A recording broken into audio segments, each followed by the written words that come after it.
Hey, good evening, everybody. How is everyone? Are you good? Silent. Everybody's quiet? Why is everybody so quiet? Because we're listening to you. I know better, Knox. But, oh, thank you. That was nice. Well, we are glad to have everyone with us tonight here at True North. A lot of folks are joining online. We're glad to have you joining us online. Thanks to our tech team for making that possible. And, man, is there another reason everybody's quiet tonight?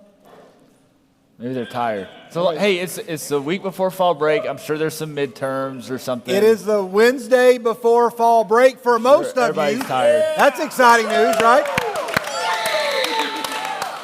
All right, we're going to roll because we've got a lot of things happening, a lot of things going on. You got some cavities filled? Everything's going good with that? Yeah. Yo, you're good. I'm done. Okay, you can talk now? Yeah, I looked pretty rough at Monday night seminar, but it's all right. Okay, all right. If you have a cell phone, would you silence that? That would be helpful. Unless you're at home, then, whatever you need to do. All right, we're going to have a 4-minute party in just a minute, but for those of you that are a guest, we want to welcome anybody that is here for the very first time. We're not going to embarrass you. We're not going to call you out. But in just a moment, we're all going to stand up. And when we stand up, if you're a guest, while we're all meeting one another, we have some students who are making their way up right now to give you a gift card. All you got to do is say, hey, it's my first time. We'll give you a Baskin-Robbins gift card. You will fill out a visitor form for us. That would be very helpful if you don't mind doing that. You don't have to, but we'd love to give you a gift card. Everybody else, we'd love for you to talk to somebody that you've not seen or just greet somebody. Hello. That listening part lasted a very short amount of time, didn't it? Not for y'all. I mean, y'all were doing fine. No, I wasn't calling y'all out. No, it was mainly over in this area over here. But if you have see somebody that you don't recognize or somebody you haven't seen, I don't know how difficult. Is there somebody in the room that makes it a real personal challenge to literally find somebody that they don't know and welcome them? Who really takes this seriously? Y'all take this seriously? Really? It's not that difficult, is it? It's not hard at all. Even if they say, well, I've been coming here for 2 years. You're like, okay, great, we've never met. It's not that difficult. We really want to make sure that this is a welcoming place. And so, everybody, this is your opportunity to do that. We're going to all stand up. Guests, come on up here and meet these folks while we all stand up. Let's all stand up and let's have a 4-minute party. Let's go.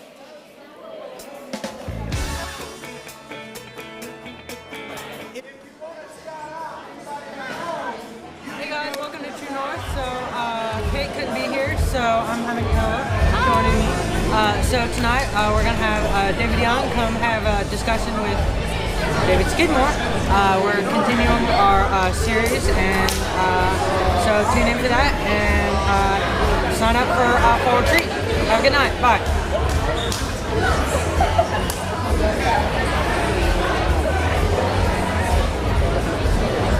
Hey, to anybody that's watching back home, we want to welcome you to our True North live feed.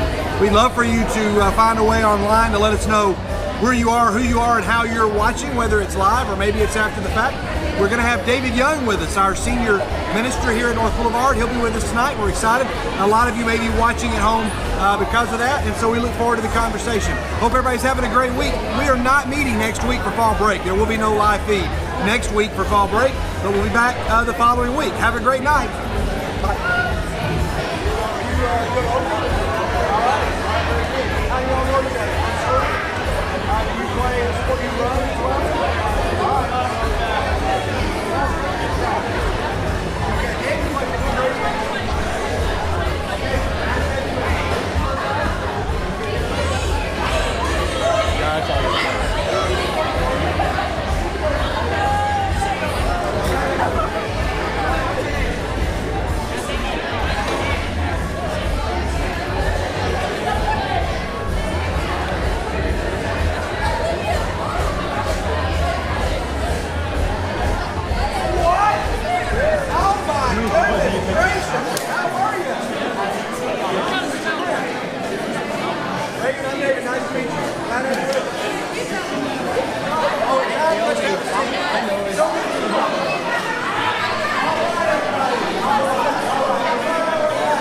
Find your way back to a seat, please.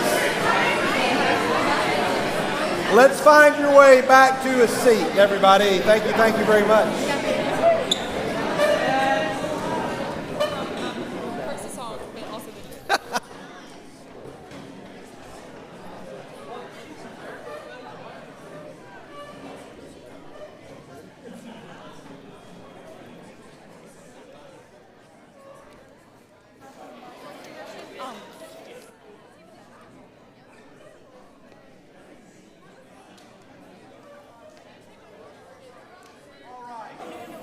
Hey, how many of you who did meet somebody they've never met before? I'm just really curious. It's really not that difficult. It's really not that difficult. I met 3 people that I've not met, and we're so glad to have you here. And I've met at least 3 people also that I've not seen in some time, so it's awesome. We don't want to embarrass any of our guests. We just want you to know that you are welcome. Did you get a chance to meet anybody? You don't have to name them. Yeah, I will be honest. I did not. I was talking to Sam Helton about Quail Hollow. Okay, that's fine. So you were doing important things. Yeah, That's fine. Good. I was trying to see if he was going to the Masters. Did he know about it this time? Was he able to give you answers? Yeah, he actually gave me some answers Okay. without having to text or call his mom to find out what the all answers right, were. very good. Let's see. We have a lot of things going on tonight, and I'm not really keeping up with them. But thankfully, Mike Jones has written them all down here for us, so we're going to be able to follow. We have some folks that are a year older or are about to be a year older, and some are a year older today. It is time for our birthdays in the borough. Anybody that's got a birthday September 26th to October the 2nd, come on up, including our intern, Hope Hutchins. Oh. Wait. Are you the only birthday? Oh, wait. We have. There you go. All right, come on over here. How old? I'm turning 13. 13, a teenager, and you are 20, no longer a teenager. Oh, yeah, Brock Lloyd's birthday today. Sarah Sullivan just let me know. Who's? Brock Lloyd. Okay, all right. Very good. We'll call him and tell him happy birthday.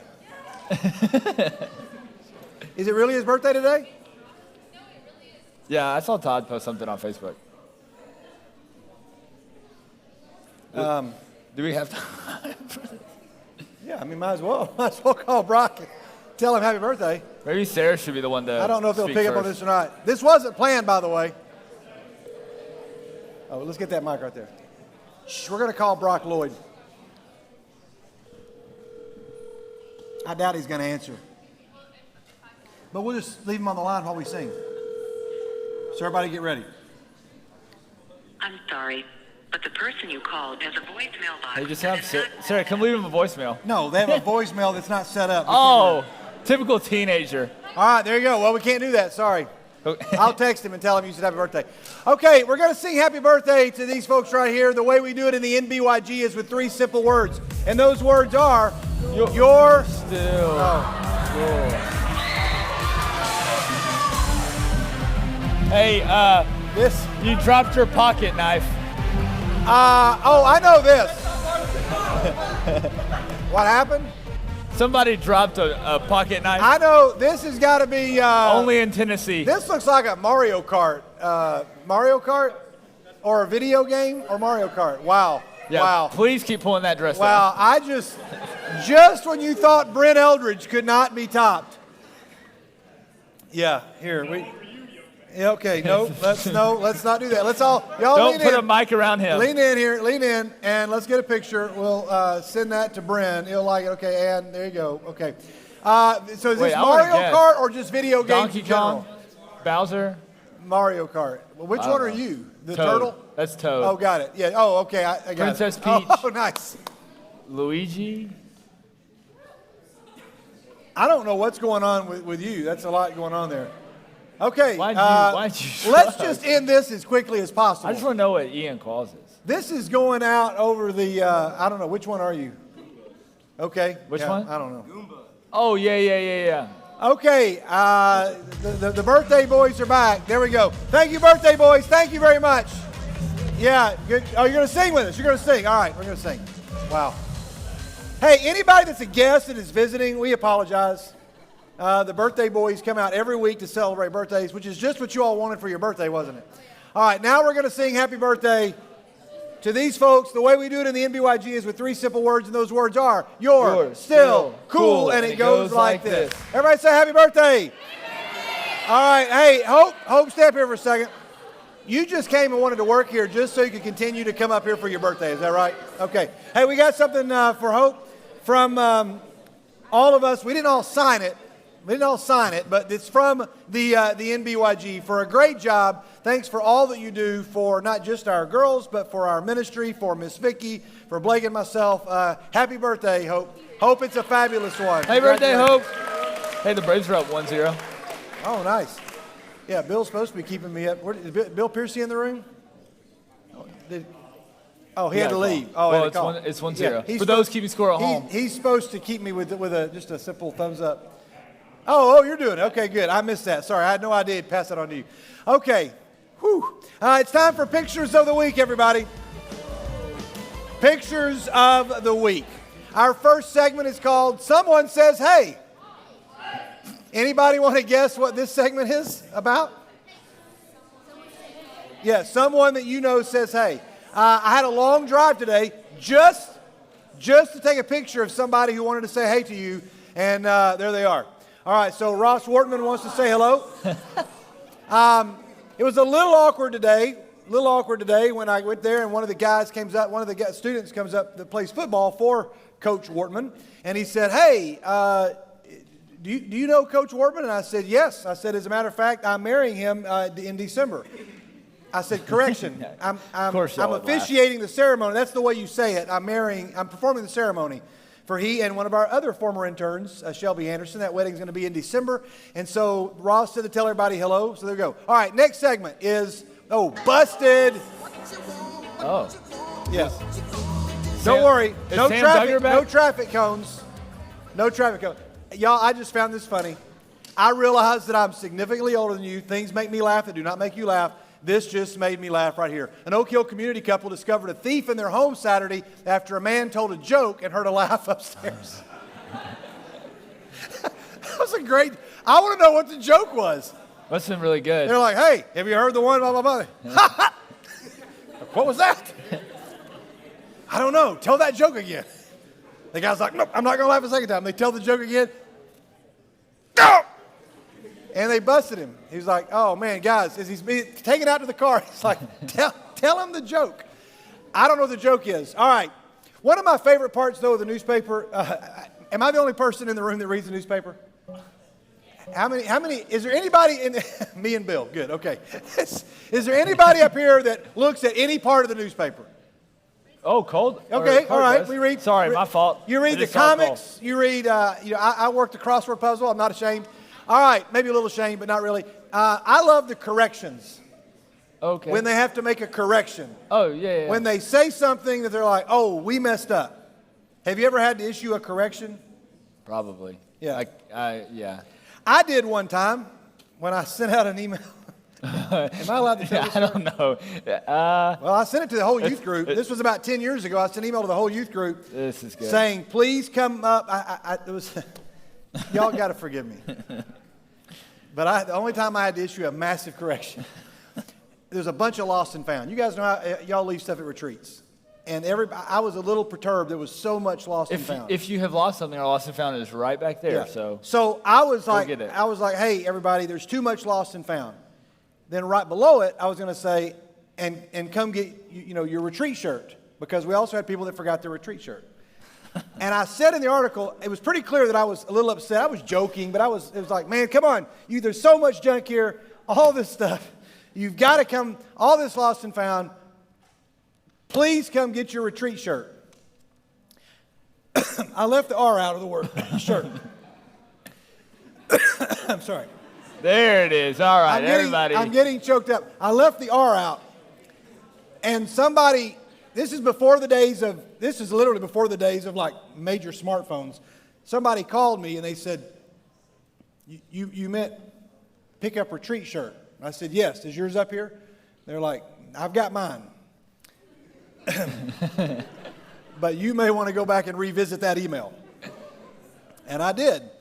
And I issued a correction. And I just wrote everybody back. I couldn't type fast enough on the correction. and I probably misspelled a lot of other words. I was like, in my, it's like, dear youth group and families,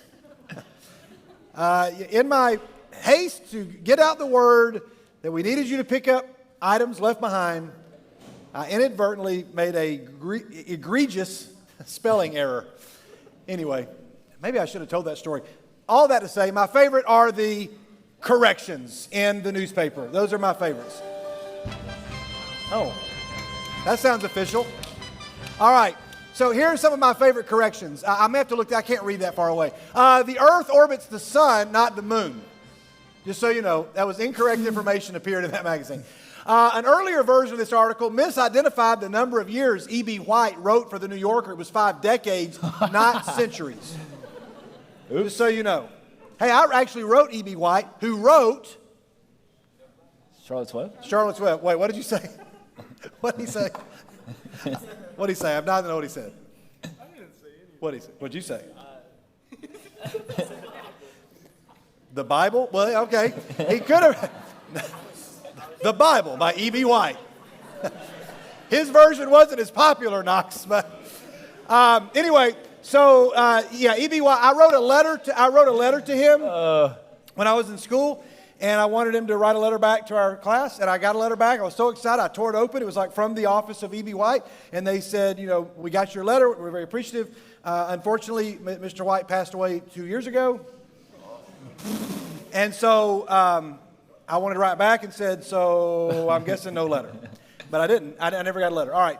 5 centuries. A previous version of this story stated that the bear is a brown bear. While it is a bear that is brown, it is not a brown bear. It is a black bear that is brown. The story has been updated to reflect this, just so we're all on the same page. Just so you know. All right, correction. In a recipe for salsa published recently, one of the ingredients was misstated due to an error. The correct ingredients is 2 tablespoons of cilantro instead of 2 teaspoons of cement. They're like, you guys... You enjoy my salsa?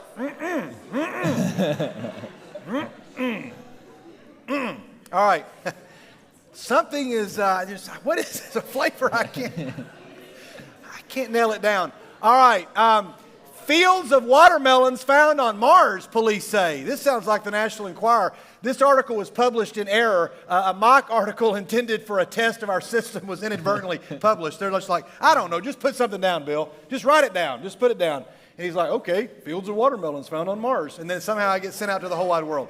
There was an error printed in a story titled Pigs Float Down the Dawson yesterday. The story said there were 30,000 pigs were floating down the river.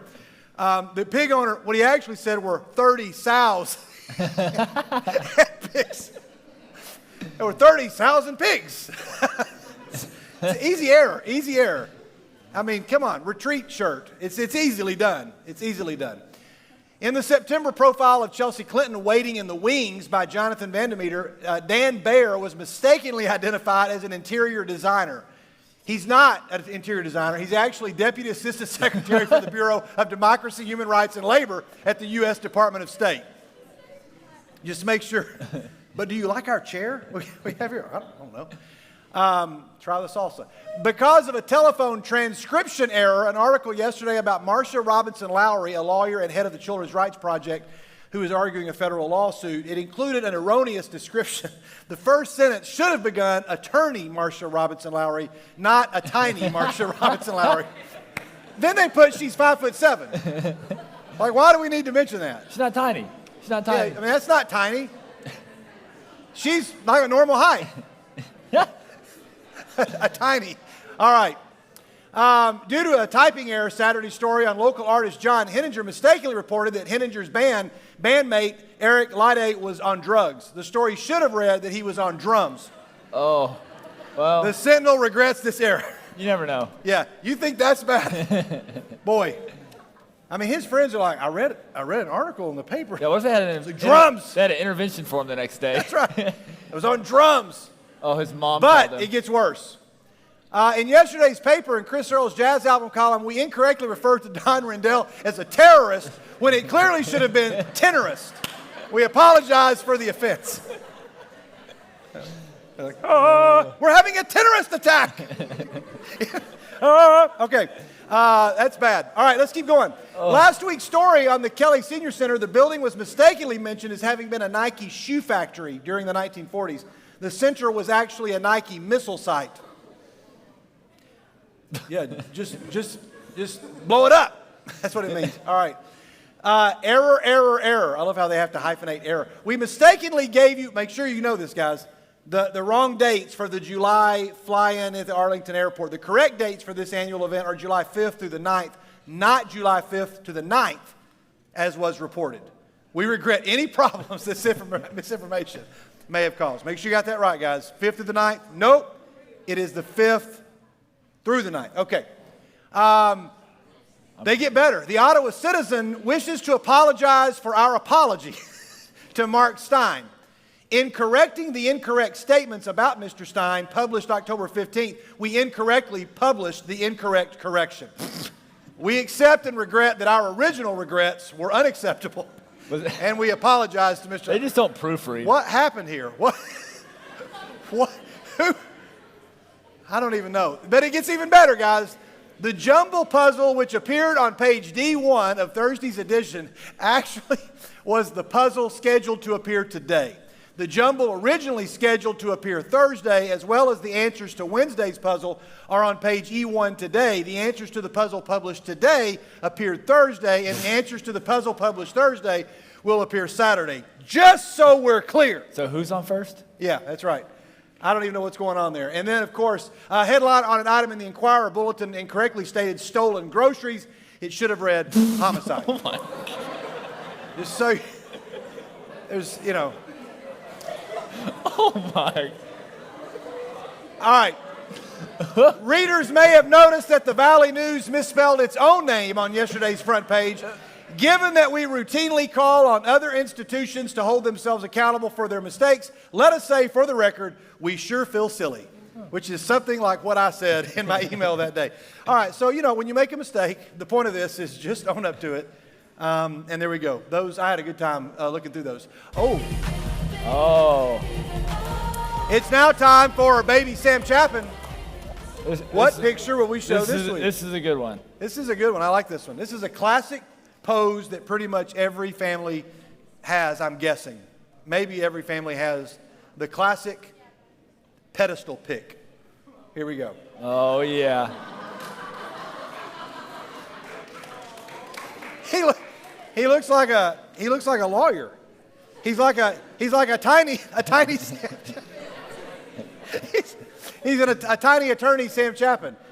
You look like you're arguing a case before the Supreme Court or the mayor of Munchkinland. All right, there we go. Hey guys, there's a big deal happening. There's something that's a big deal. Chandler Maples. All right. Hey, actually tonight there's not just one, but there are 4 things that qualify as a big deal.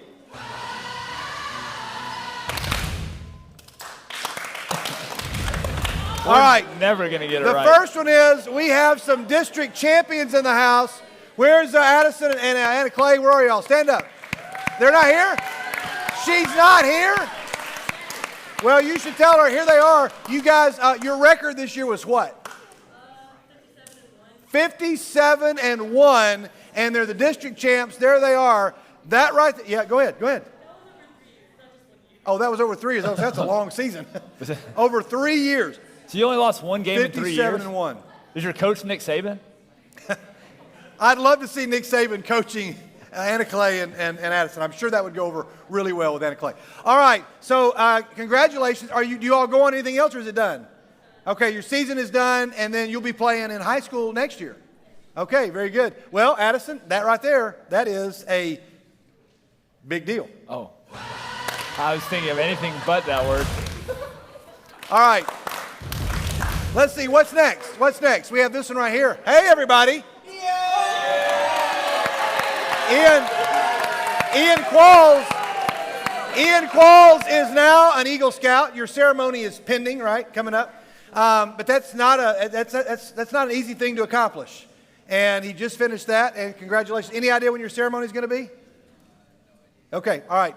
Cool. But congratulations. That right there is a prestigious moment. It's a prestigious moment? Yep. Okay, I was going to say big deal. I just. All right.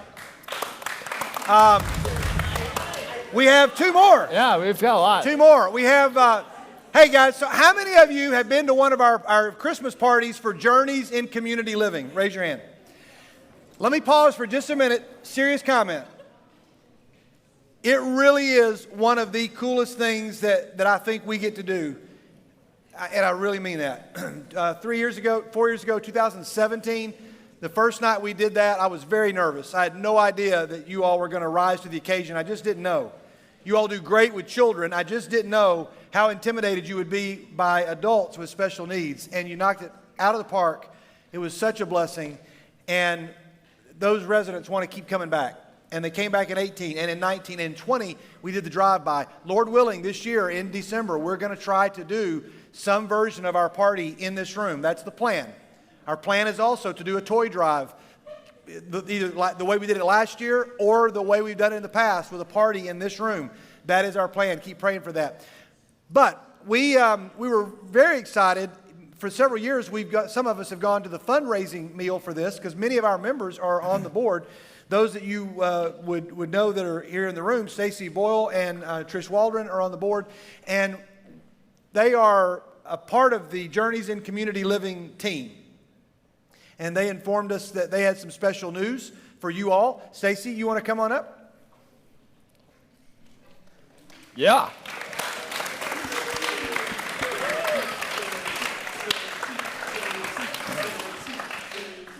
Yeah, so every year at our fundraiser, we give an award called the Partners in the Journey Award to someone in our community who has gone above and beyond to help us be a better community, and especially to the people that we serve. And so this year it was pretty obvious who we were going to pick, and it is the NBYG. So it is my pleasure, since I've made a mistake, as we talked about earlier. No worries at all. Forgot the award at the event yesterday. I'm presenting you. I'm going to let you take it. I don't think I want that. It's too nice. I'm afraid if I touch it, something bad will happen to it. That is awesome. Box. That's beautiful. We'll find a great place to put that. This award is for all of you who've been a part of this or who will be a part of it in the future. We don't do it to get awards. We're very, very humbled and very thankful to receive that.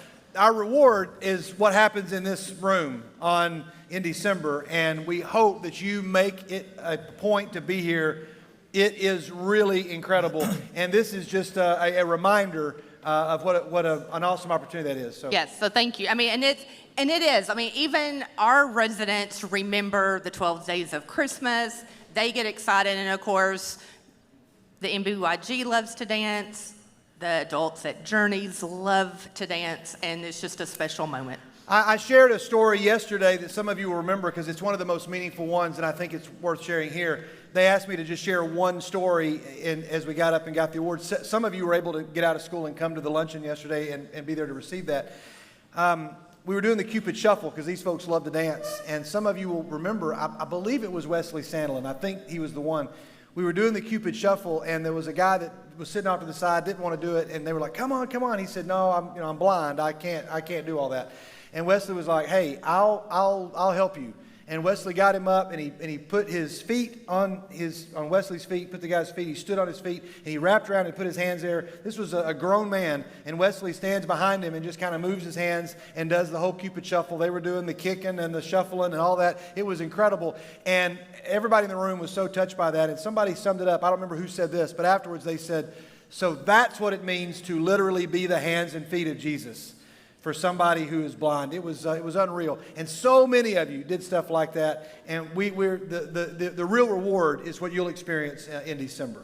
It's great. Yeah, but we just wanted to recognize you because as you know, it's not always easy to serve others, and y'all have gone above and beyond year after year. So thank you. And I think we'd be remiss if we didn't thank you all for the work you do year round, working with them, not just planning that event, but all these other events. It's not easy work at all, and you and Trish and so many others do a great job. Thank you for letting us be a part of it. Thank you. Thanks, Stacy.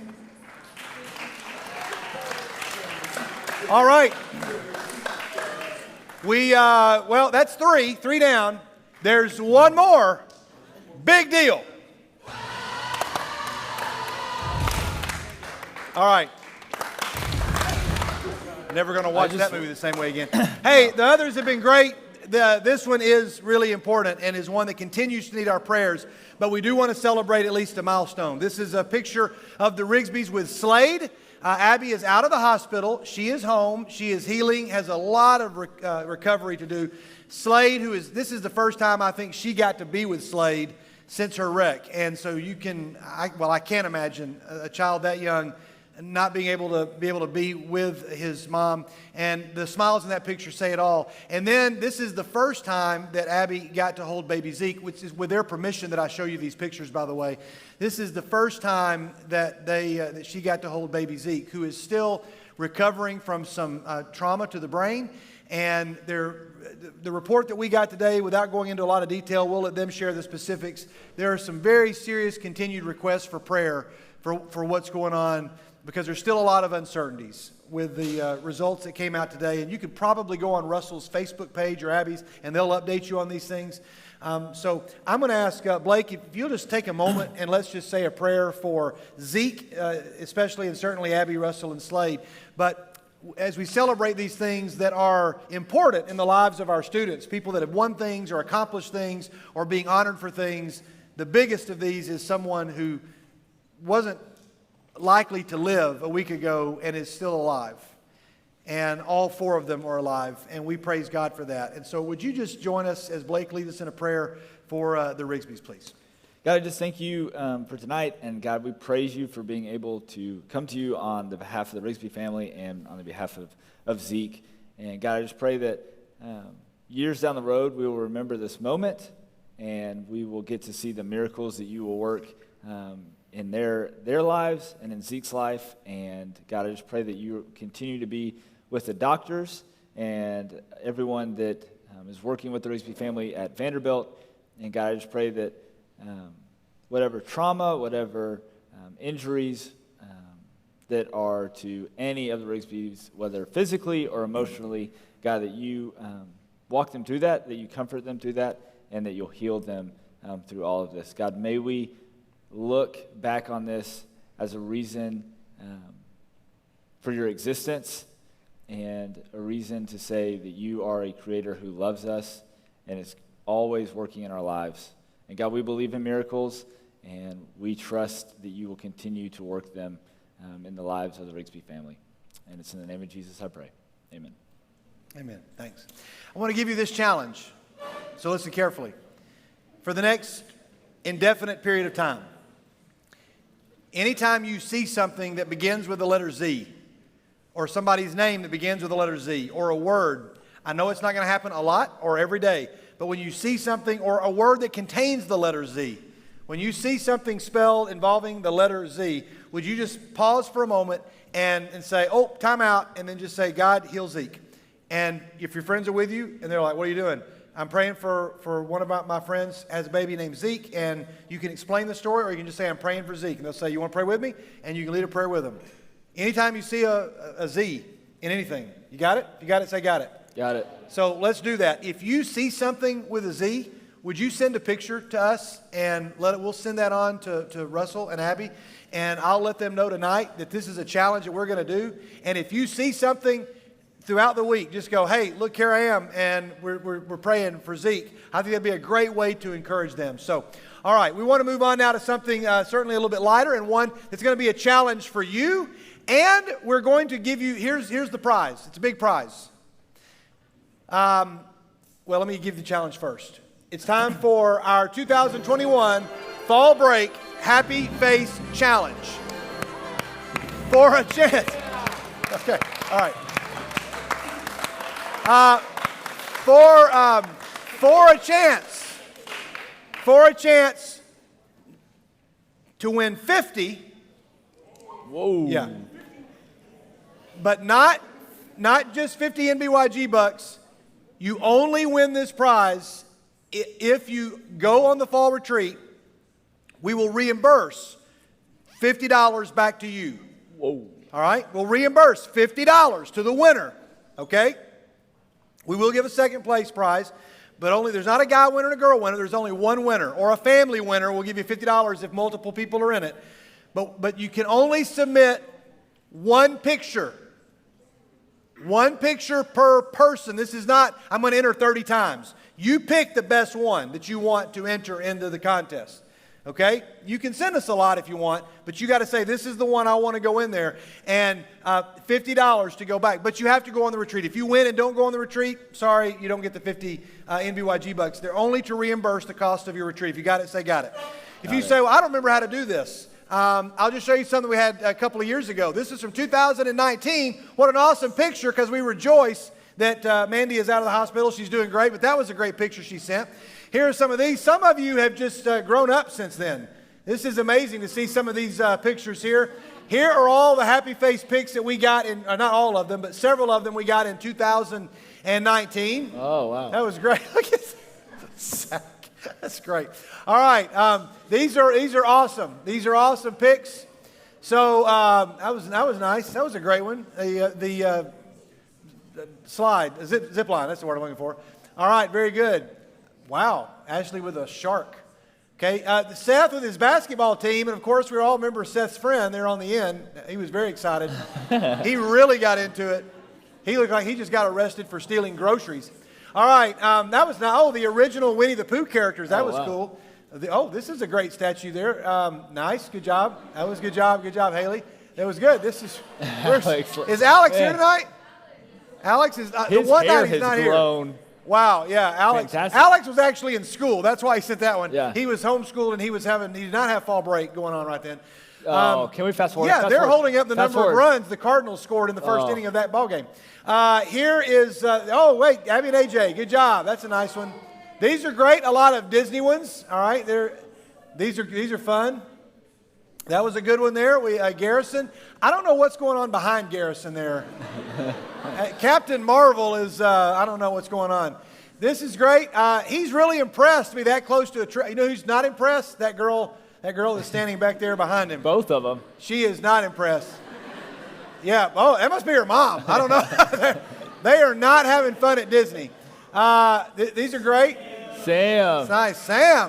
Sam, we got a lot of them that year. What? I don't even know. The caption of these are great. Sam is not impressed with Space Mountain. Sam was not impressed with the dinosaurs. Look. Not Kate was a little scared. And then, look, the Hollywood Tower, not impressed. Sam, not impressed. Not impressed. He's kind of smiling on the Seven Dwarfs Mine Train. And of all the pictures, Sam, Frozen Ever After is the one where you finally are like, woohoo! Did you really, like that ride that much? All the others are like, want to go home. I know. Yeah, you had to wait forever. It's not that fun. Somebody sent that. That's great. This is good. Check this out. That was nice. Nicely executed. I'll tell you who's not impressed. Jake. Jake is not impressed, kind of like her. She's not impressed. She's still not impressed. Remind me who that was in that picture. I don't remember who that was that sent that. They won the contest in 2019. I don't remember who it was. Oh, it does. Was it Isaac? Maybe it is. Maybe. Anyway, that's a great happy face picture right there. All right, so the happy face challenge. You guys, wherever you go, whether it's home or whether it's Disney World, the beach, the mountains, another country, you send in your best happy face with strangers, with your family, by yourself, 50 NBYG bucks that will only go towards reimbursing. If you got it, say got it. Got it. Okay. All right, there we go. So you have a challenge as well. I mean, you're going to go on fall break, Yeah. right? And you're Right. going somewhere exciting. Right. Yeah. How about a happy face with a velociraptor? Well, that's what I was planning on. If I can get the Velociraptor to do a happy face, I might be in the fourth movie. Who knows? Yeah, there you go. That'd be great. It's going to be exciting. I can't wait to see what you all come up with. Send us those, We'll be but you there. need to get them to Hit us. me up. Text them to us over the course of the fall break. Okay, and then finally, I forgot about this. Finally, a segment that we're calling "Anybody Got Any Ideas?"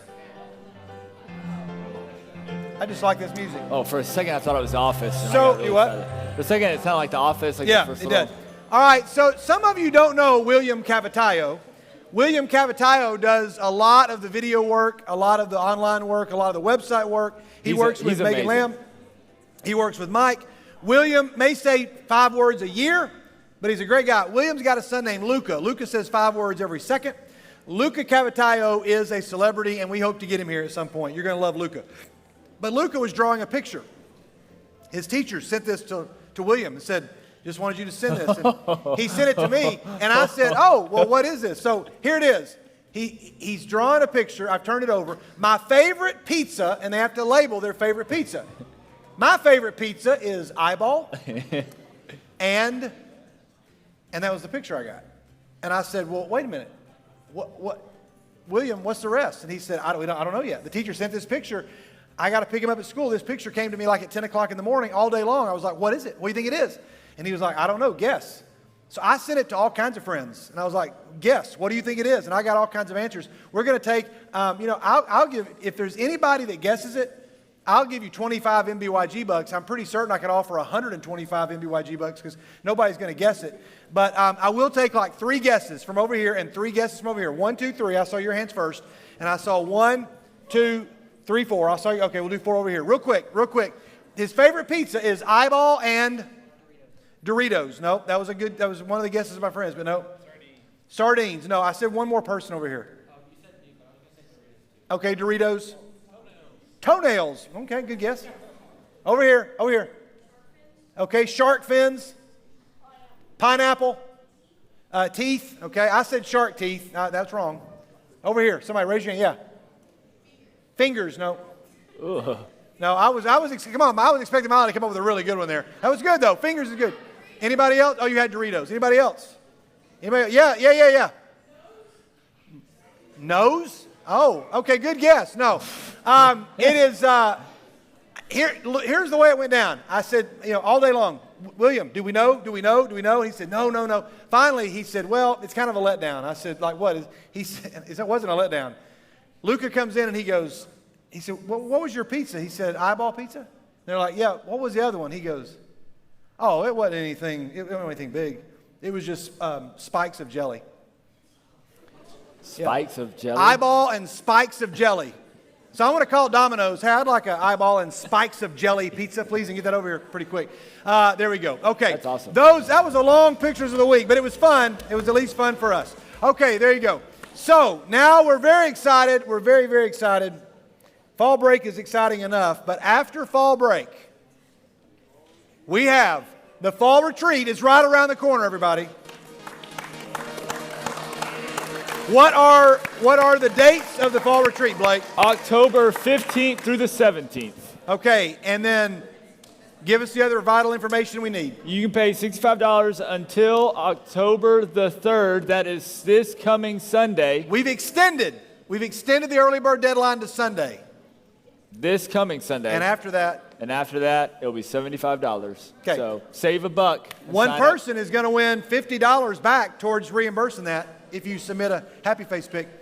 So listen carefully. We texted out the link. It was emailed to you as well today, the link to sign up. Parents, you need to go and do that. If money's going to be an issue, let us know. We will be able to help you out with limited, partial, and full scholarships. But we want to make sure that you go and sign up. If you sign up by Sunday night, I know you're going on fall break. You can sign up because the World Wide Web works in a lot of places. If you sign up by Sunday night, you're guaranteed to get a shirt. After that, we don't know because we're going to order the shirts on Monday. All right? Hey, we'd love for you to go on the fall retreat. It'll be our first time back in 2 years for an overnight retreat there. And several of you said, well, what are we going to be doing? So take just a few moments and let's watch this.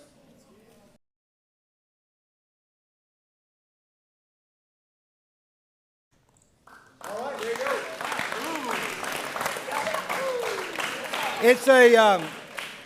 It's a fabulous phrase used in The Chosen when Jesus chooses Matthew. And I guess it may be the Apostle Peter that says to him, you can't choose him. Like, why would you pick him? Is that who's seen The Chosen? I don't know if that was Peter that was objecting or not. But he says, you can't pick him. And he goes, you felt that way, when I picked you. And he says, well, that was different. And then Jesus says these words, get used to different. We're going to explore what that means. We're excited about being up at the camp, but we're excited about this theme and excited about Jesse. How many of you have been in Jesse Stacy's classes at Impact? Jesse is a wild card and is an unpredictable loose cannon sometimes, but I can't wait. He's going to be, I think, just what we need. He's going to be a lot of fun. Oh, yeah, and I think getting to look at the Sermon on the Mount, something that Jesus says is countercultural to what's going on, is perfect for this time of our lives and perfect for us to be able to go and retreat from the world and be together and get to experience that together. And it's going to be a lot of fun. And I'm excited to hear Jesse's perspective on Scripture because he always brings it to you in a light that you've never heard it before. That's right. He does. And that'll be exciting. Good. So, hey, we're going to sing just a couple of songs before we bring David up to share with us tonight. So if you're going to help us sing, come on and make your way up. We only have time for a couple of songs tonight. We'll make more time in a couple of weeks. We are not meeting for True North next Wednesday. Some of you will be in town. We're not canceling church. You can meet somewhere and study the Bible together. You can meet somewhere and worship together. You can meet outside by yourself or the group and journal. But we are not going to be meeting in here. If you got it, say got it. There'll be no meeting in this building, but we are going to meet the following week. It'll be before our retreat. We have some folks that want to pray with you. If you're on our NBYG prayer team, would you stand up, please? Would you stand up and just make your way to the back of the room? If you want to pray with any of these folks, they're here. If you've got any need at all. We're only going to sing a couple of songs tonight, but let's all stand together. We'll turn the lights off. Know that your prayer requests from all of September are being prayed for right in that room. But let's prepare our hearts for a conversation with David Young with just a few songs together, okay?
You are holy, and you are mighty, and you are worthy, worthy of praise.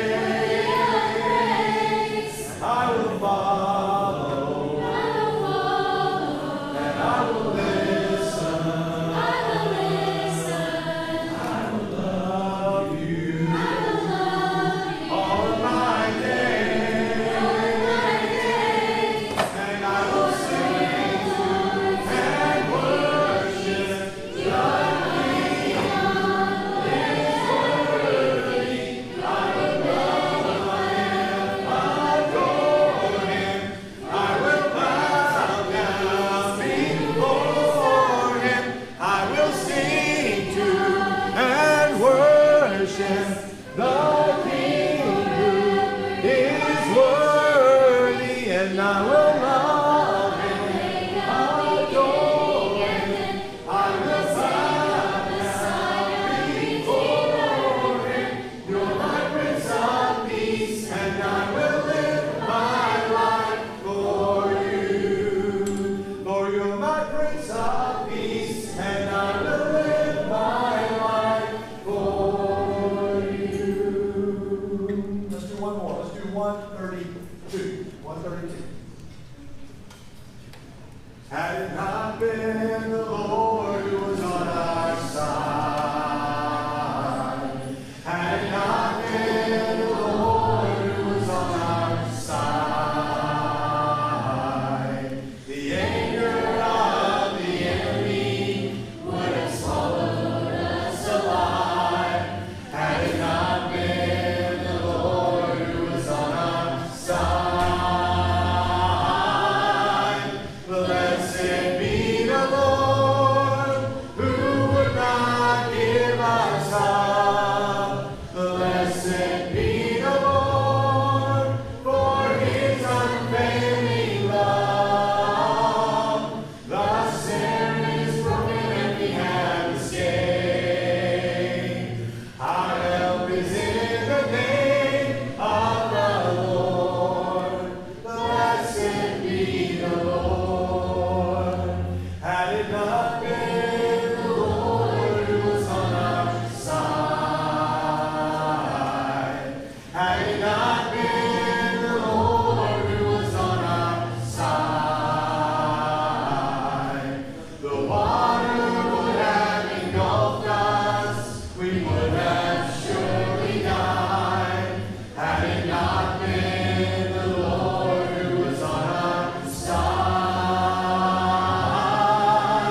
welcome everybody once again to joining us for True North.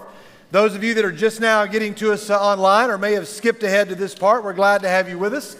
We know a lot of adults, maybe those with younger children or those that can't be here, are watching online tonight, and those from other states and other areas. We're glad to have you here for a series of important discussions that go along with a series that we are doing on Sunday morning led by David Young. Once again, David's going to be with us. He will be back with us following fall break, but not that first week, but some other dates. We'll publish those. We'll let you know. He's going to come back 2 more times for an important discussion. So we want to jump right into it tonight to allow time for this discussion. So guys, would you welcome David Young once again?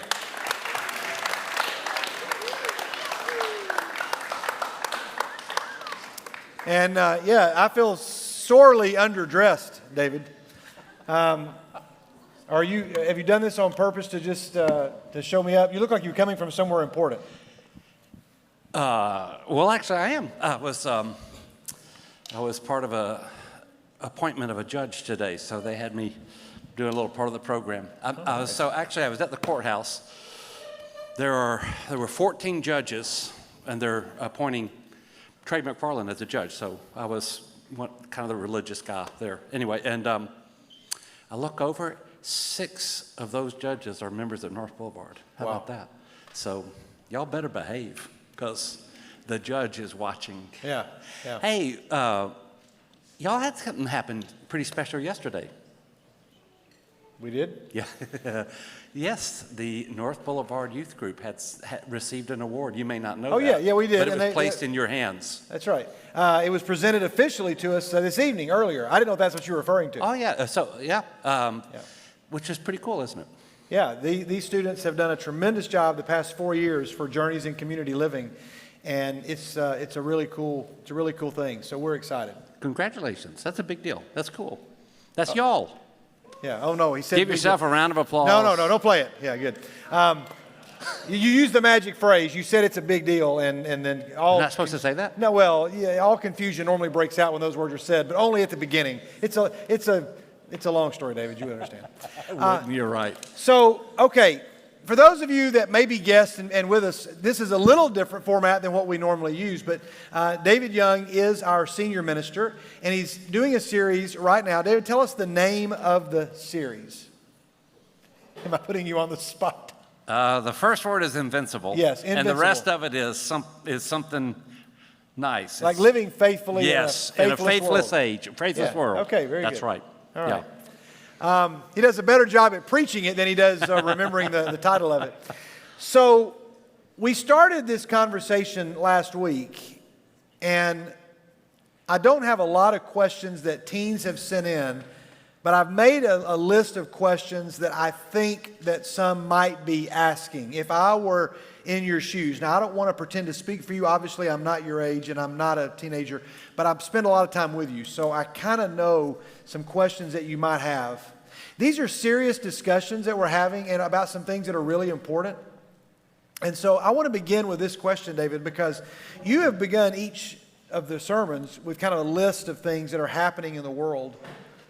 But when I get on my computer and I look up organizations like Open Doors, which is an organization that talks about Christian persecution across the globe, I see things where Christians are being beheaded because of their belief. You know, years ago, they lined up the folks on the beach and made them make a statement of faith, and those that did, they cut their heads off. There are those that lose their children or their spouses or maybe their jobs or their livelihoods.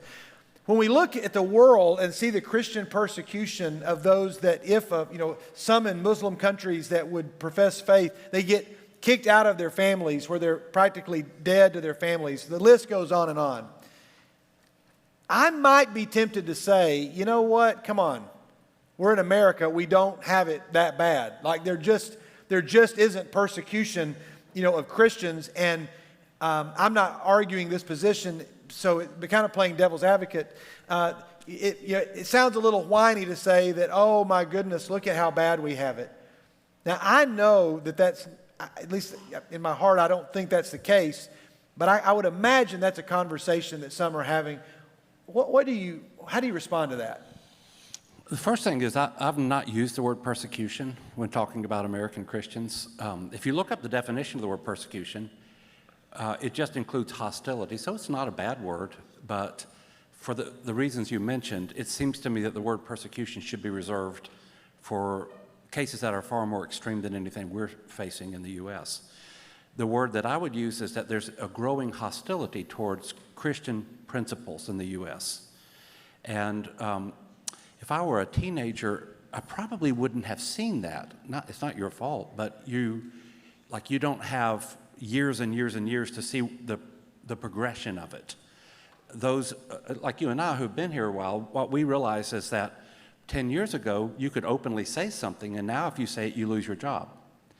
And so we see like the front end of a growing hostility. And I'm speaking about this now because I suspect that it's going to continue to get worse, and I want us to be equipped for it when it gets worse. I want us to know what to do and how to respond and how to stand, how to keep our joy, how to keep our strength. So you could use the word persecution. I don't like to use that word when talking about North American Christians because, again, I just said we have 6 judges at North Boulevard. I have no idea how many medical doctors. I bet we have 20 MDs. And, we've got a lot of wealthy people, very well-educated people. So even I would say to call us persecuted certainly doesn't sound right. It doesn't smack right to me either. But to say that this is true, ask one of your medical doctors. Ask a medical doctor, how free do they feel talking about biblical sexuality to their patients? 10 years ago, any one of them could have done it. But even our MDs today would hesitate to talk about it because they're concerned about losing their license or about being sued. Ask a school teacher. 10 years ago, when I was a kid, it's a long time ago, but it's not that long ago. Like I went to John Coleman Elementary School. We started every day reading scripture and singing Christian songs. And so I've been able to see how much it's changed. And I'm not saying we ought to go back to that. That's not my point. My point is, if you've watched this thing evolve through the years, you realize it's getting more and more hostile towards our beliefs. And so in times past, we didn't have to think about it very much, and now we do. How many of you in the room are about to be or are already filling out college applications or scholarships? I hate to bring that up for those of you that are doing that because I know it's not fun to do. And you're like, oh, thanks for reminding me. And my mom and dad's going to be like, remember, you got to get that in. I had a student in last year's graduating class tell me something that I found to be astonishing.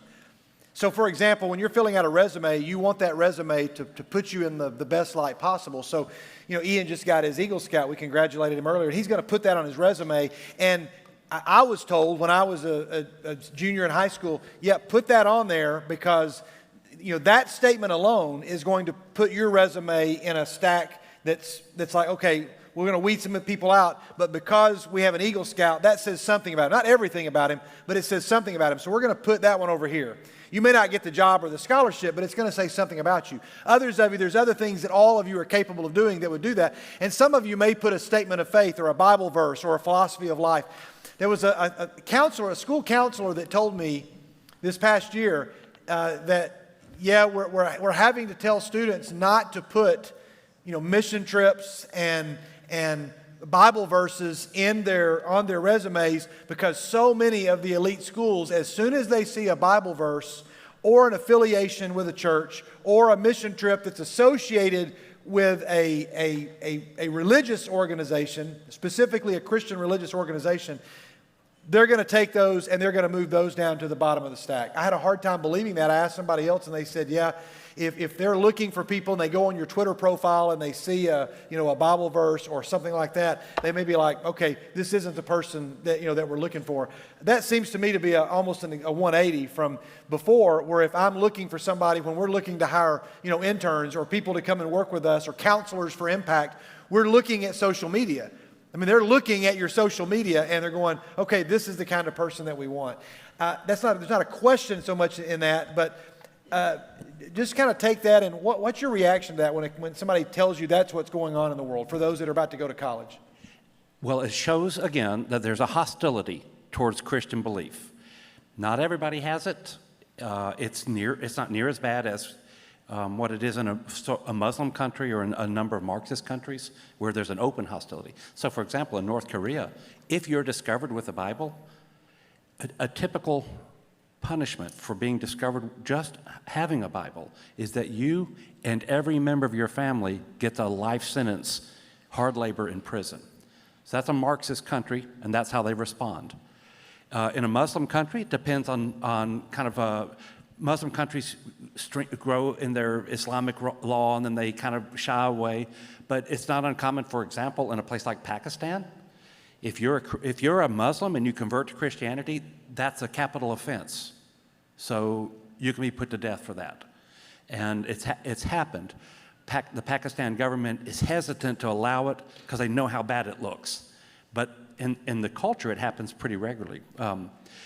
We're not seeing that in the U.S., but we are seeing this sense that, you have to be really careful what you say on social media. If you're working for a major corporation in the U.S., the Human Resource Department, so the HR department, you guys kind of know what that is, I'm sure you do, they're pretty constantly policing what you say and saying there are certain things you cannot say as a Christian, and you cannot, so for example, in some of the airlines, if you can't wear a cross. Now you can wear other things, but you can't wear a cross. You can't have a cross necklace on, or you can't let it be seen. Well, again, even 10 years ago, nobody would have ever thought about that. And what it demonstrates is that the airlines, they don't want anyone associating them with the Christian religion. So if you see a movie, or what's a good illustration? You're good with illustrations. If you see something go from a 1 to a 2 to a 3, then you can pretty much be sure that 4's next and 5's next and 6's next. And so what I think is happening is we're at a 3 on the hostility index, but we're moving quickly.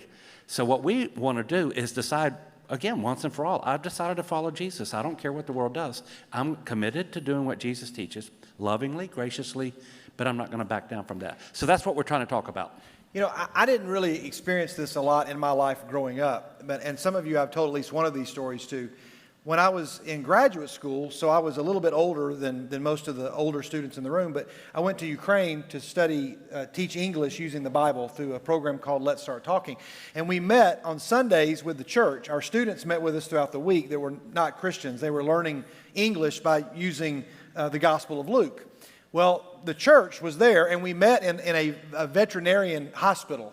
We met in a classroom, and we worshiped on Sundays, and we were singing the song, Sing Hallelujah to the Lord. Poi Alleluia Gospodu is in Russian.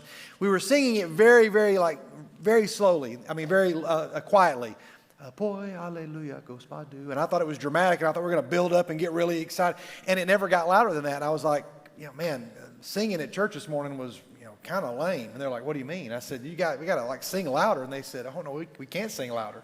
I'm like, sure you can. They're like, no. If we sing louder, we'll get kicked out of here, and the people that work at the school will likely lose their jobs because they think that we're meeting here, the veterinarians that are studying are meeting here, and they're allowing us to use their classroom. We've got to be very, very quiet. We've got to smuggle in the Lord's Supper. We've got to bring our Bibles in and our backpacks.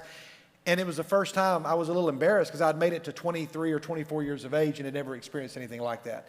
And I was astounded as we worshiped every morning for fear of being caught, and yet we worshiped every single Sunday morning. 10 years ago, we had in our ministry a girl that had come from a Muslim country, had converted to Christianity. I'll be careful how I tell this, and I won't use any names, but she showed up and started being a part of our group. Nobody in here would have known her. But she let me know, she goes, hey, I just want to let you know that I want to go on trips and things, but if we ever take a group picture, I'm going to step out off to the side.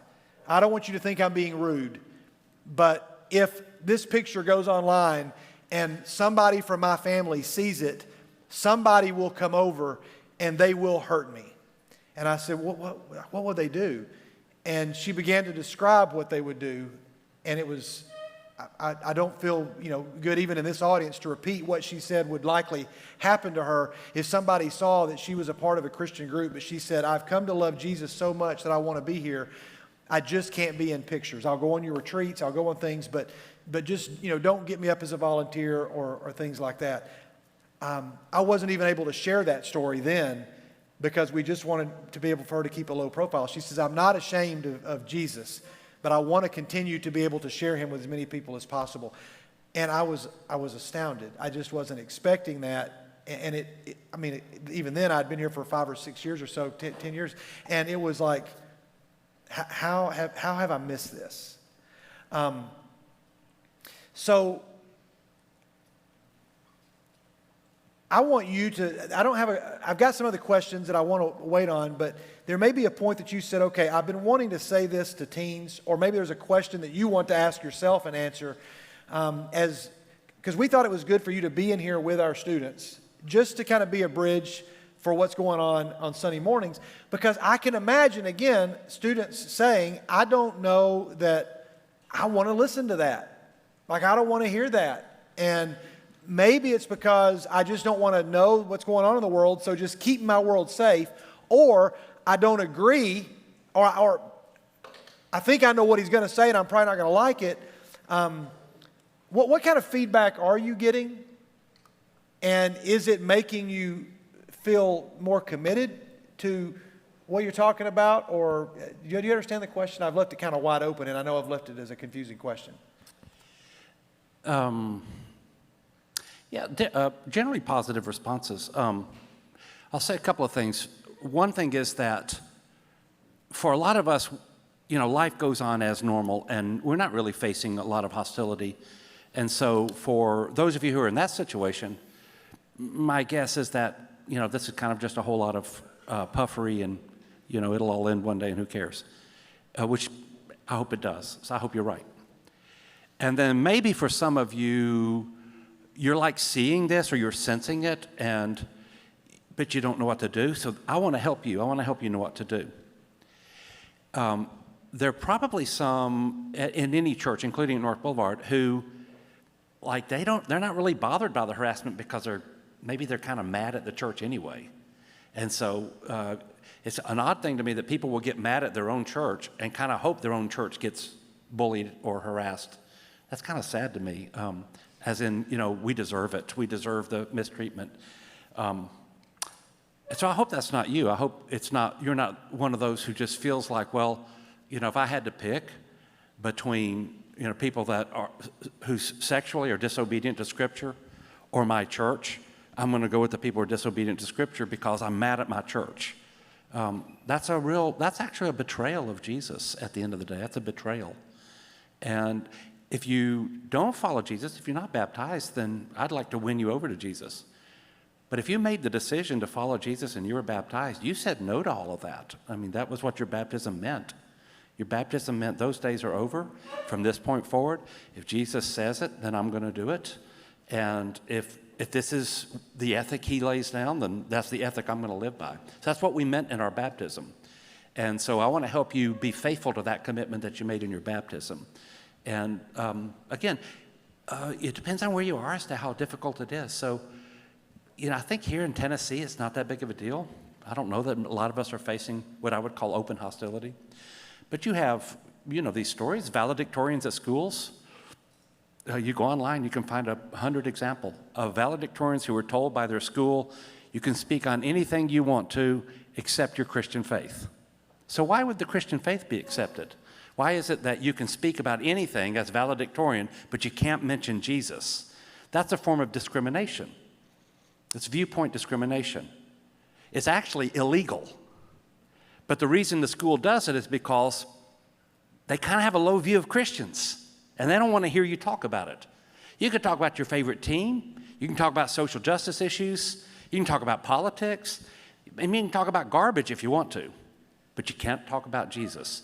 And I'm suggesting that's a form of hostility, and I'm not arguing that you should defy that and talk about Jesus anyway, because maybe it's not even maybe who cares in a valedictorian speech.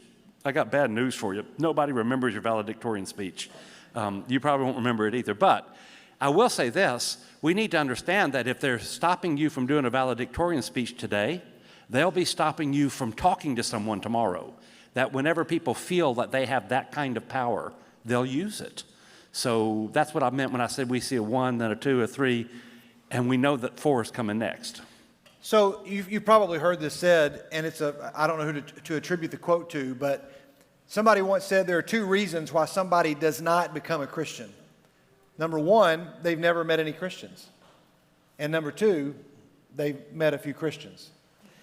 And it is, I think, a reality that a lot of students in here would probably say, okay, yes, this is what I've experienced, that the people that speak up for Jesus, I don't want them speaking for me. It's like when I go to a football game to support a team, a high school or a college team, and I've got on a jersey, and a friend of mine has on a jersey of the same team, and if that person is yelling and using foul language and throwing stuff at other people, I'm like, hey, wait a minute, I don't know that we're going to either change your team or change your shirt, or change your actions or change your shirt. I don't want to be associated with this. I was using the example with some students the other day. I've got a friend named Daniel Brooks, one of the most godly spiritual friends I have. Daniel was a Mississippi State grad. And every year for about the first 10 years when I moved here, he was the hardest reason for us to make the move from Knoxville. He was my dearest spiritual friend. Daniel's a big Mississippi State fan. He would buy season tickets every year, and he would take me to the Mississippi State-Alabama game every year with him. Well, when it was in Starkville, we'd go sit in the seats where his seats were. And, of course, I'd wear my Alabama sweatshirt, and I would sit in with all the maroon, Bulldog fans, and they were generally cordial. Occasionally I would get things thrown at me or on me or said to me, but sometimes it was in jest, and sometimes it was like, what are you doing here? But most of the time, my friend Daniel was like, hey, guys, this is my friend, be nice. And when something really good would happen for my team, I would cheer differently than I would if I were sitting on the off years when I would go with Daniel, and he would buy tickets from an Alabama fan, and we'd go to that game. And I would be sitting there with a bunch of Alabama fans, and I would jump up and cheer, and then people were generally nice to him, but also they would yell things at him, wonder, what are you doing here? I just found out I cheered differently when I was with the people that I knew all of these people were supporting the same thing I'm supporting. But I found out when I was on the visitor side, I just cheered differently. I sense as I look at students that that's what's happening, is that we're no longer the home team. You use that phrase quite a bit. We're no longer the home team. We're sitting in the visitors section, and we just think, you know what? I just don't think I'm going to make a big deal when we score a touchdown. I'm just going to okay, yay. Because if I stand up and cheer, I'm going to really stand out, and I don't want that. That's why our retreat is built off of this series to some degree. Our fall retreat is the theme, Get Used to Different, which is in the movie The Chosen, when Jesus chooses Matthew, and Peter says, why are you picking him? And, I can't believe you're picking him. And he said, people said that when I picked you. And he was like, yeah, but that's different. And then Jesus looks at Peter and says, get used to different. And I think that's the message of Jesus kind of summed up. We're just not cheering as loud, maybe because some of the Christians that we see are doing and saying things that are not quite living up to the standard of what Christ wanted. I think you said you don't want to be, maybe you said this, you don't want to be judged by the actions of the church or other Christians necessarily, or don't judge Jesus by the actions of the church. Do you want to expand a little bit on that? I don't want to put words in your mouth. You may have not said it quite that way, but. So if you're at this ball game, you're wearing your Crimson Tide shirt. The guy next to you is wearing a Crimson Tide shirt, and he's drunk, and he's acting like a fool. And the guy on this side is wearing the Mississippi State shirt, and he's drunk, and he's acting like a fool. The right solution isn't to take off the Alabama shirt and put on the Mississippi State shirt. Now you're just another drunken fool. So the answer to weird Christians, because there are a lot of weird Christians, isn't to become a weird pagan, right? Like, what did you solve? You're still weird. Now you're just being a weird pagan instead of a weird Christian. The right answer is to say, hey, you know what? There are Christians who I don't want to be like, Christians that embarrass me, but there are a lot more pagans that I don't want to be like, and a whole lot more pagans that embarrass me, who are doing really bad stuff and really bizarre stuff. So the right thing to do is to say, I'm not going to defend these guys. They're nuts. I see it. You do too. I'm just going to follow Jesus, and I'm not going to be afraid or ashamed to follow Jesus. So that's what I would encourage you to do. You don't have to allow the weird people in any movement to define you. You just don't have to. And remind yourself, there is no movement that doesn't have a load of weird people. Every movement does. So, the other thing I would say is, because the mainstream culture really kind of has a hostility towards Christianity, they make us look bad. Like, they're really good at making us look bad. And so we may not be as weird as they make us look. They just know how to make us look weird. I mean, think about, unless you go to a Kendrick Brothers movie, think of any movie out there that shows Bible-believing Christians looking good. I bet you can't think of a single one. But think of a movie that makes anybody else in any other sexual orientation, any other ideology look good. They all do. The movies everywhere making them look great. And so from the start, the culture makes us look bad, right, which they're deliberately doing. Because again, it's a hostile culture. They don't want us to be heroes. They don't want us to look good. So even if we were acting good, we would still look bad in the eyes of many. I mean, think about Jesus. You know, Jesus was crucified like he was really good, and he was still killed. You know, if they killed somebody as good as Jesus, they're sure not going to think you're a great guy. Right. There's a couple of scriptures that I want to. I'll come back to this. That was going to be something that will come back later. We'll come back to that. I want to look at this passage from Colossians. Paul is writing now. He's not writing a book of the Bible. He's writing a youth group or a church. Like he's writing a letter to the MBYG. Devote yourselves to prayer. Be watchful, thankful, and pray for us too, that God may open a door for our message so that we may proclaim the mystery of Christ for which I'm in chains. Pray that I may proclaim it clearly as I should. Be wise in the way you act toward outsiders. Make the most of every opportunity. Let your conversation always be full of grace, seasoned with salt, so that you may know how to answer everyone. We're going to build on this the next time that we're together, because one of the things that we've only got a few more moments in here, David, but you had a sermon Sunday, and then you had a special teaching on Monday that I was really thankful for. And I know that for those that weren't there, audio recordings, I believe, are available by request. You can get an audio recording because it's not online. Yeah, I don't know how they're doing that, but if you'll either email or me or the office or call, we'll give you access to it. And specifically, the whole series isn't based on this, but you specifically, go ahead. Can I say something about that? Of course. Y'all know why we did that? And so if you weren't there Monday night, then you won't know that I copyrighted Monday night's presentation. I've had some books published, and the publisher always copyrights the material, but I've never copyrighted anything. This was the first time I've copyrighted any speech I've ever given in 40 years. You know why I did it? Because what I presented could get us thrown off Vimeo, Facebook, and YouTube. And you know what I presented? I just presented what the Bible says. That's all I did. We are so aware now that the social media giants are discriminating against Christians that we have to think of ways to present our message without being banned from social media. Now ask yourself, who else is asking those questions out there?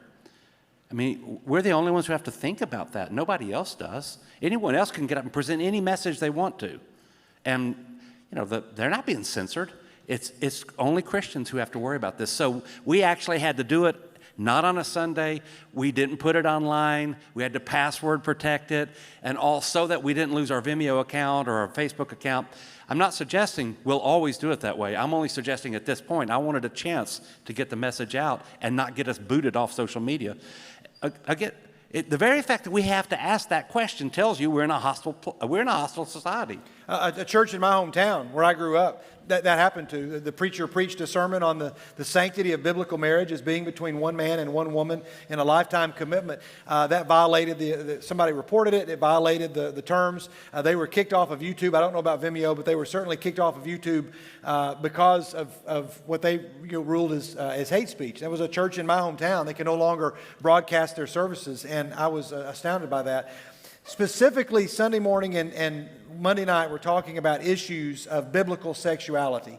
It's easy for us to just point to the fact that, oh, okay, now you're talking about same-sex, homosexual activity. You're talking about that specific sexual sin. You were very clear. There was a long list of things that were outside of the boundaries for what God designed. Not because He's trying to punish us or trying to prevent us from having fun. He's trying to provide and protect us. Like the manual that I talked about last week in my Honda Pilot that says, change the oil every 3,000 to 5,000 miles. And if I said, why is it telling me to do that?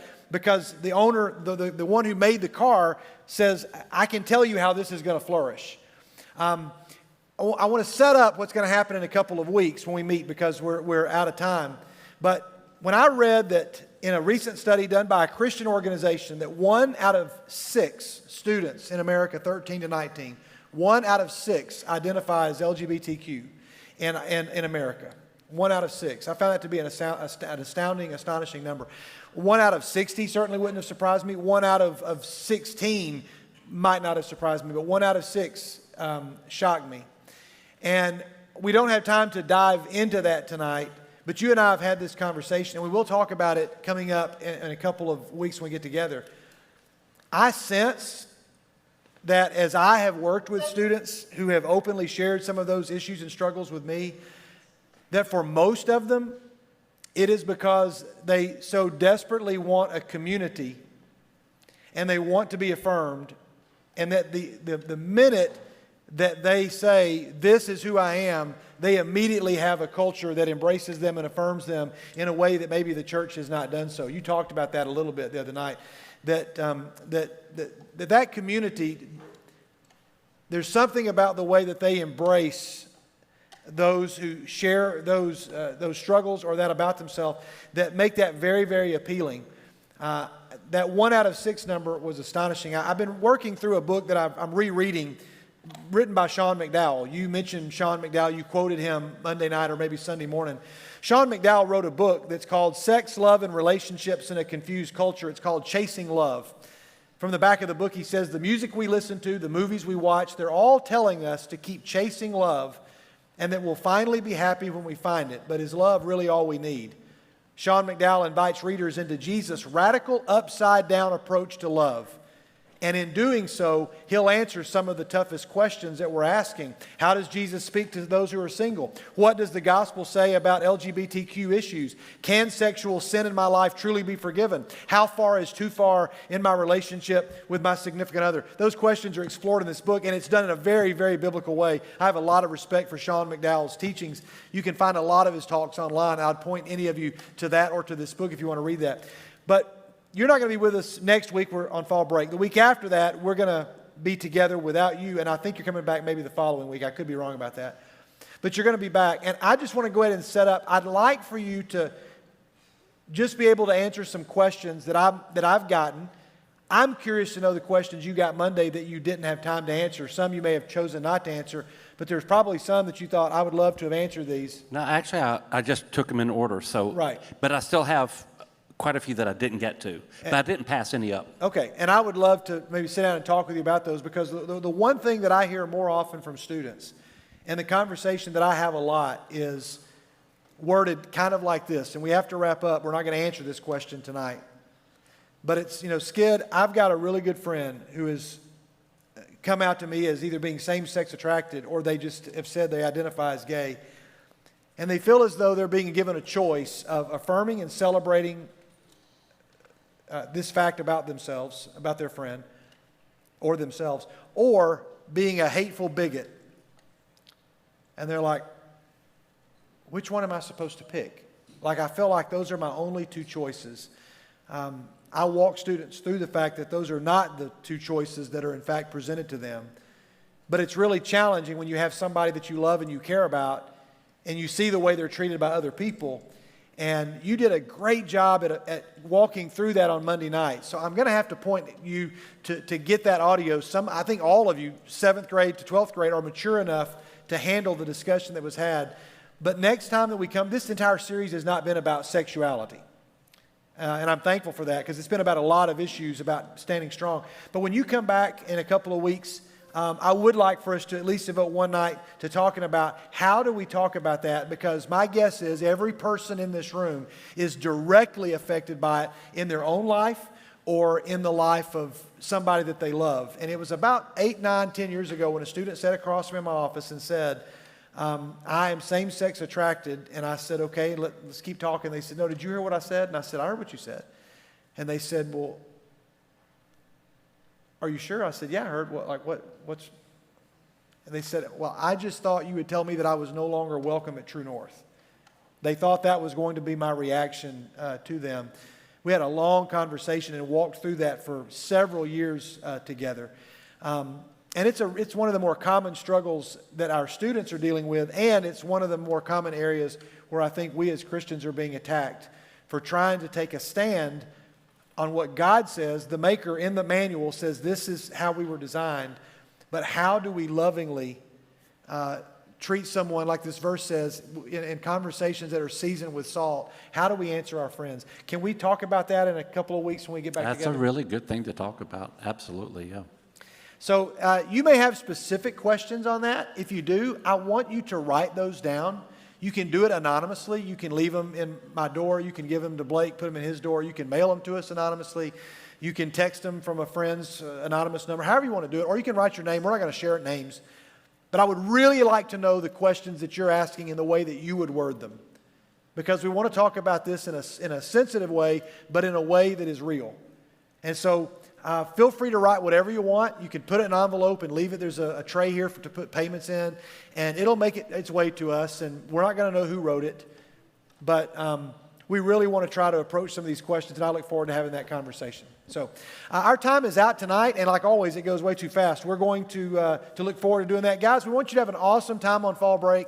Remember who and whose you are. Remember that you're God's wherever you are. If you're going with friends, behave in such a way that it would be best if everybody acted like you. If you're going with your family, have a safe trip. Send us your happy face pictures. Remember your challenge. Every time you see something with the word Z in it, or begins with a Z or the letter Z, you're going to pause right then and you're going to pray for baby Zeke.